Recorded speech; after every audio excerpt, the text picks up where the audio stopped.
कहां भय नहीं है। अपने घर में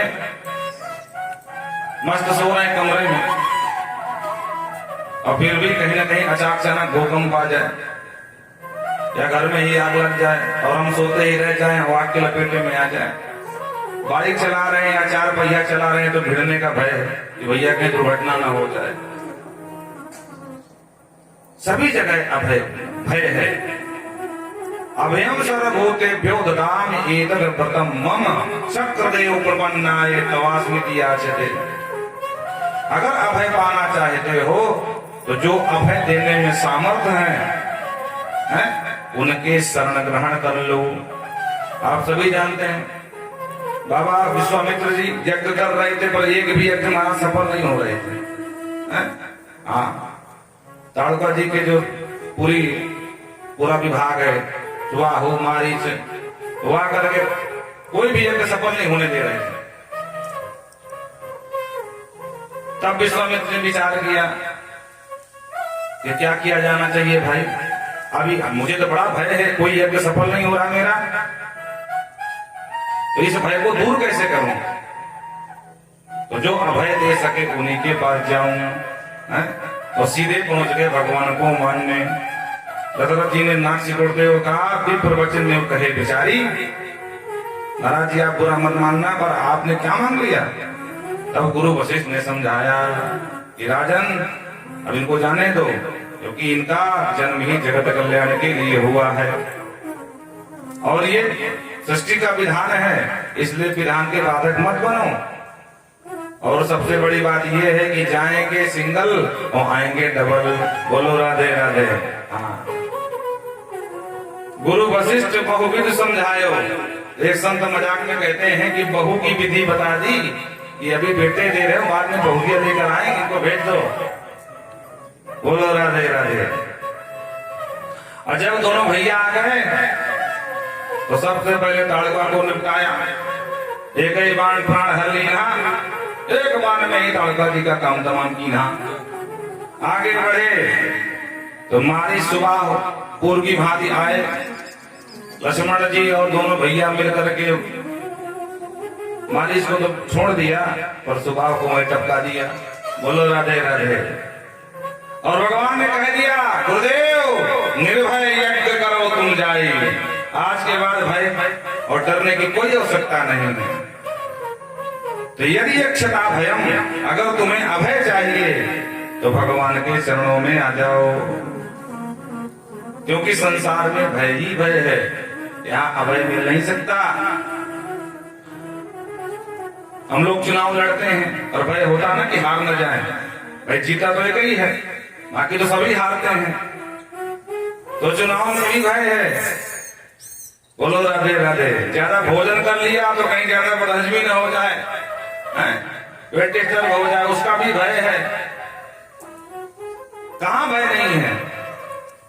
अनजान शहर में जा रहे हैं, भैया हमको इस पते पर पहुंचा दे। ऑटो वाला कहता बैठ जाओ।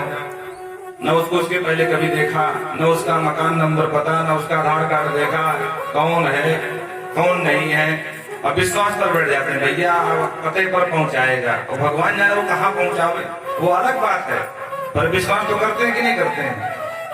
फिर भी भय बना रहता है। ट्रेन में अच्छे खासे बैठे चले जा रहे हैं, और कई बार आपने पेपर में पढ़ा होगा, अमुक ट्रेन के अमुक डिब्बे पटरी से बाहर उतरे इतने मरे। बोलो राधे राधे। प्लेन में भी जा रहे हैं तो कहीं कहीं क्रैश होने का भय रहता है, मौसम खराब होते ही हिम्मत छूट जाती है। तो भय सभी जगह व्याप्त है।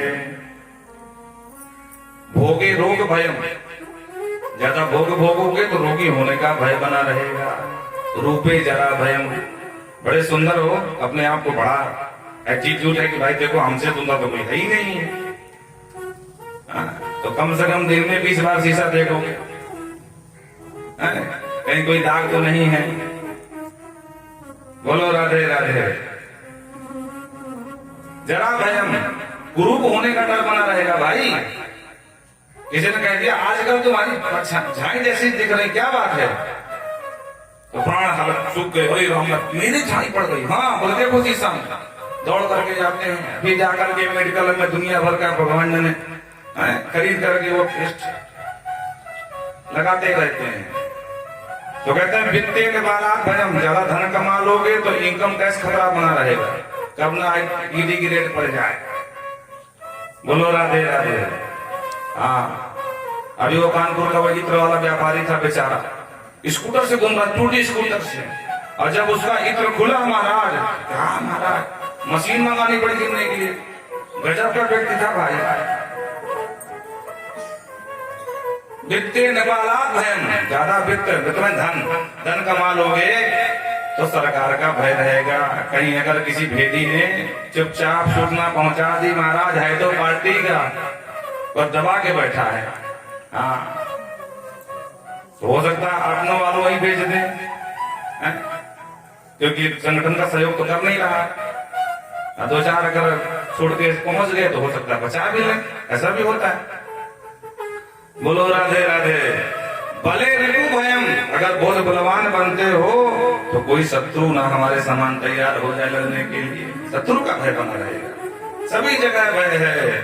कुले च्युति भयम, अगर बड़े कुलीन बन रहे हो तो अकुलीन होने का डर रहेगा, कहीं कोई ऐसा काम ना हो जाए हमारे घर वालों से कि हमारा कुल बदनाम हो जाए। सभी जगह भय व्याप्त है राजन। और अगर अभय पाना चाहते हो तो विश्वामित्र की जगह तरह विचार कर लो, और विचार करके सरकार के चरणों में समर्पित कर दो। बोलो राधे राधे। अभयम सर्वभूतेभ्यो ददामि एतद् व्रतम मम। वाल्मीकि रामायण भगवान राम कहते हैं ये मेरा व्रत है कि जो मेरी शरण में आ गया मैं उसको समस्त भूतों से अभय दान दे देता हूँ। जो एक बार कह दे प्रभु मैं तेरा, सभी भूतों से कर दूं अभय, यह व्रत मेरा। तो राजन, जो सडेश्वर संपन्न हैं भगवान, जो हरि हैं, जो सर्वात्मा हैं, उनकी शरण में जाओ, तब तुम्हें मृत्यु का भय नहीं सताएगा, मृत्यु भी मंगलमयी बन जाएगी। क्योंकि इसी भागवत में भगवान कपिल कहते हैं मद भयाद तुष्करति वात वातो यम मद भयाद सूरज तपति मद भयाद दैहेत्र अग्नि। अग्नि में जो दाहकत्व की शक्ति है माँ देवहूति से कहते हैं वो मेरे भय से अग्नि भी दाहकत्व दे रही है। मृत्युश्चरति मत भयाद, मृत्यु भी मेरे ही सारे पर चलती है। बोलो राधे राधे। इस भ्रम में मत रहना। जब व्यक्ति का जन्म हो जाता है ना तो मृत्यु का भी साथ में जन्म हो जाता है, बस दिखती नहीं हो। सह खादती सह गच्छति, साथ में वो सोती है, साथ में जागती है, साथ में ही रहती है।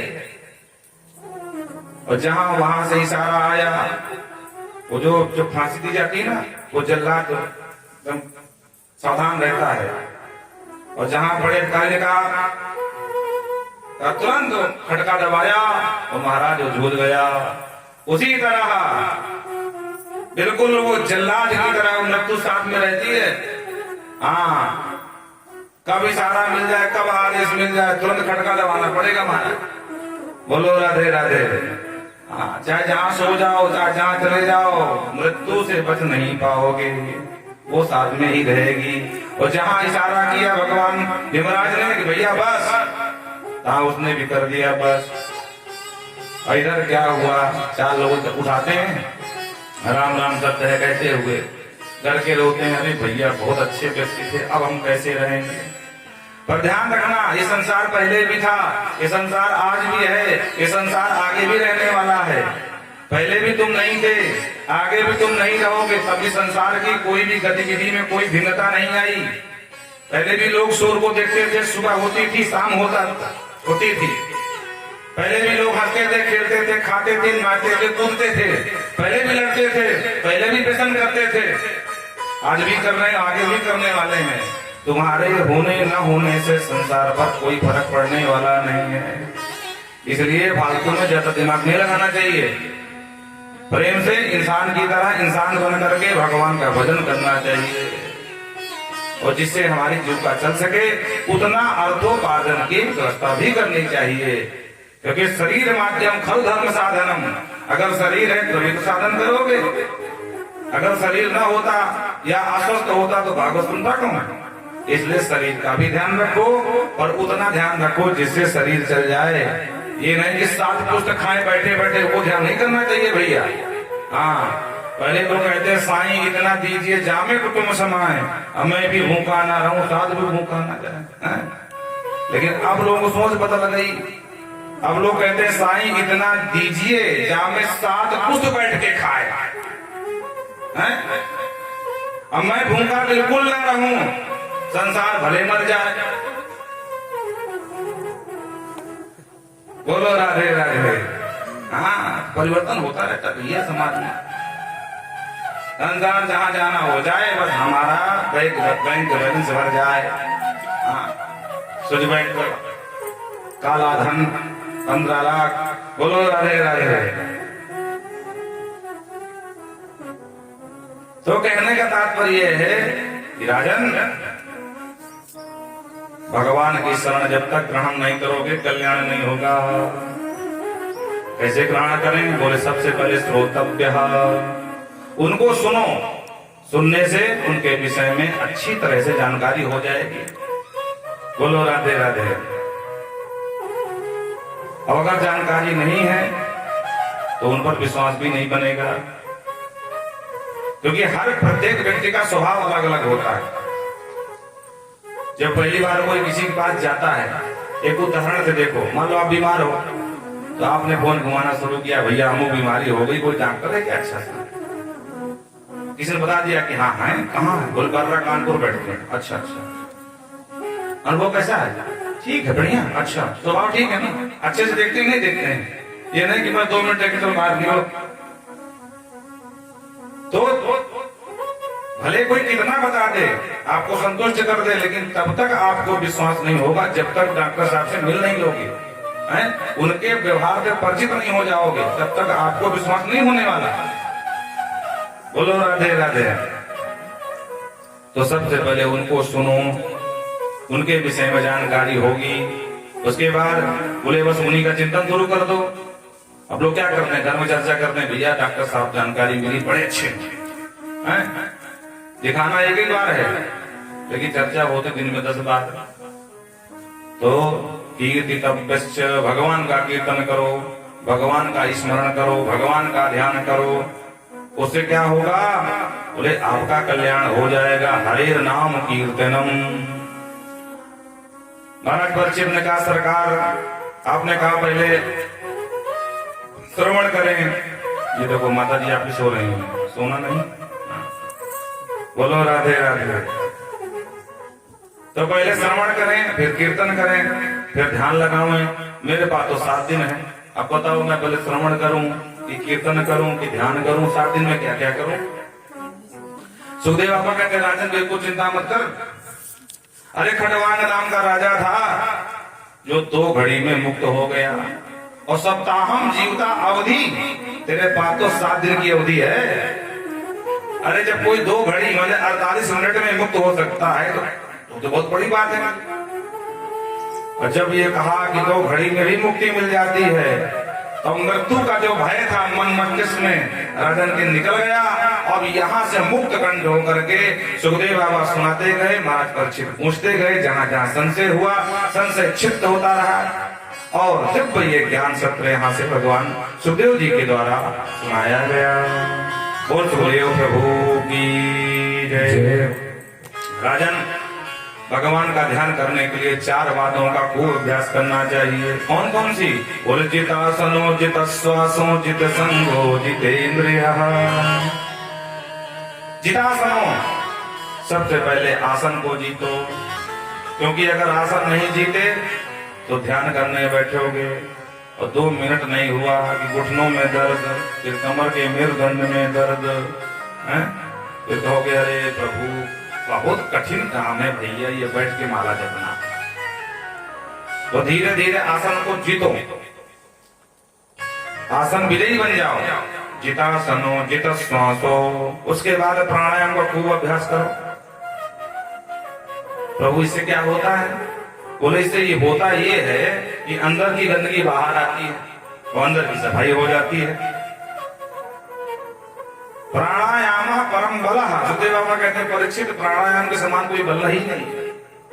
जो नियमित प्राणायाम करते हैं उनकी आयु बढ़ जाती है।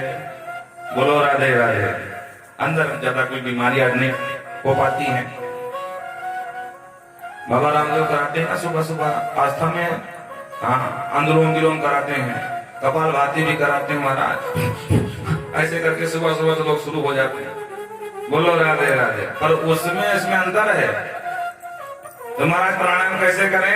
बोले सबसे पहले सीधे बैठ जाओ और अपने दाहिने हाथ का अंगूठा दाहिने नासिकापुट में दबाओ और पानी से सांस धीरे धीरे खींचो। जब पूरी सांस खींच लो तो उसके बाद दोनों को बंद कर लो। दोनों बंद हो गए, सांस अंदर। अब अंदर सांस घूम रही जब तक आपकी सामर्थ्य है सांस को रोको। उसके बाद विपरीत दिशा से, जिस दिशा से आपने खींचा था उसको बंद कर लो। अब इससे धीरे धीरे धीरे धीरे करके निकालो। बोलो राधे राधे। तो प्राणायाम के 3 विधा हैं, 3 विभाग हैं, रेचक, कुंभक और इसके पूरक के माध्यम से आपको प्राणायाम करना चाहिए। तो आपने पहले रेचक किया, फिर कुंभक। कुंभक माने जो अंदर सांस है। कुंभक का समय बढ़ाना चाहिए, वही बल है। जितना समय बढ़ाओगे धीरे धीरे अंदर सांस भरने वाला, उतने आपका शरीर पुष्ट होगा, बलिष्ठ होगा, अंदर की सारी गंदगी बाहर आएगी। और खींचने में और छोड़ने में समय का ध्यान रखना चाहिए। एक समय में खींचो, जितने समय में आपने खींचा है उतने ही समय में ऊपर बाहर निकालो। उसमें आगे पीछे नहीं करना चाहिए। हाँ, ये नहीं कि खींच तो लिया पट से और धीरे धीरे छोड़ रहे हैं। हाँ, या बहुत धीमे धीमे खींच लिया जल्दी छोड़ दिया, ऐसे करके ऐसा नहीं किया जाता है। हाँ, तो प्राणायाम का खूब अभ्यास करो। और दूसरी बात राजन, मन का संबंध श्वासों से बहुत निकटतम है।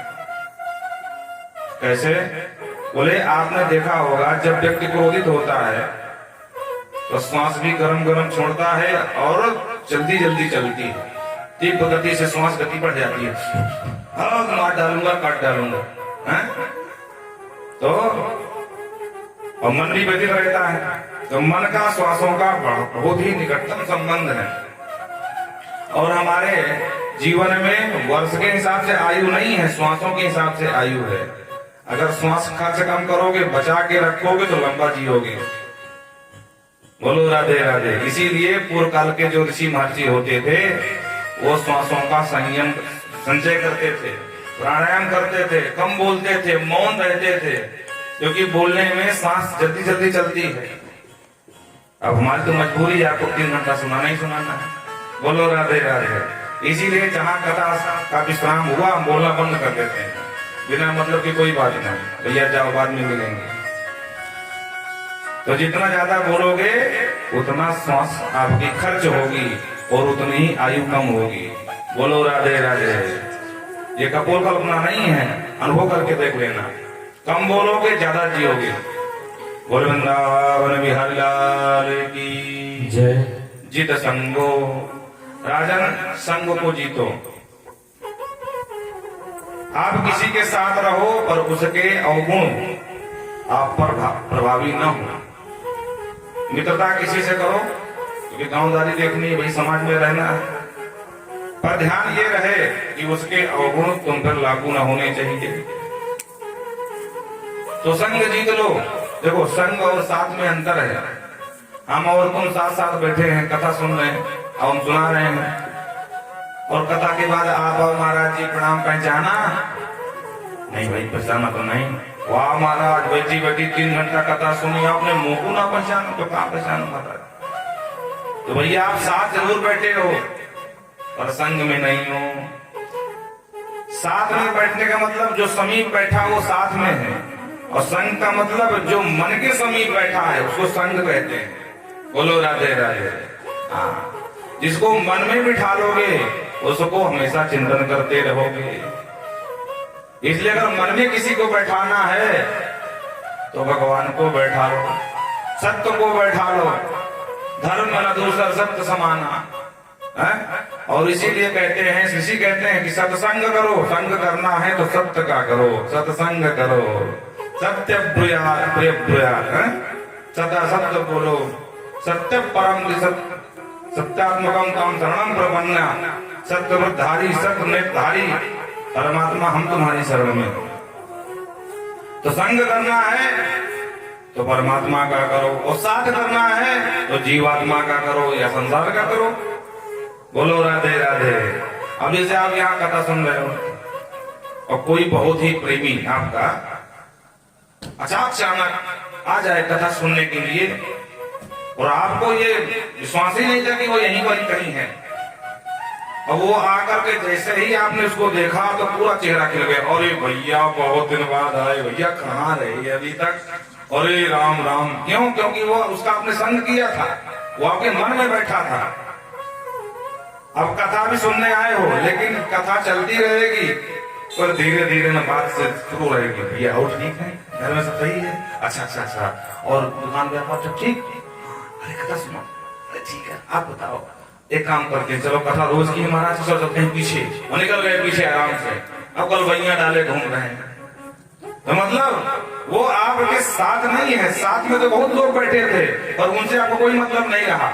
संग में जो था, जो मन में बैठा था, जो चित्त में चिपका था, उसी से गलबैया आपने डाली, बाकी किसी से कोई मतलब नहीं। इसलिए संग करना है तो परमात्मा का करो, और साथ करना है तो जीवात्मा का करो। बोलो राधे राधे। तो जित संग, संग को जीत लो। जैसे कीचड़ में कमल खिलता है पर सर्वथा कमल कीचड़ से निर्लेप होता है। कीचड़ का किंचित लेस मात्र भी कमल पर आपको दिखाई नहीं पड़ेगा। उसी तरह ये गंदगी रूपी संसार, दुख रूपी संसार, शाश्वतम ये संसार है, भव सागर है, यहाँ गंदगी तो बहुत है। सिर्फ तालाब में कमल ही नहीं खिलता भैया, अनेक प्रकार के पौधे होते हैं उसमें, पर सब में गंदगी होती है मात्र कमल को छोड़कर। उसी तरह है, जीव तो बहुत सारे हैं लेकिन उनमें से आपको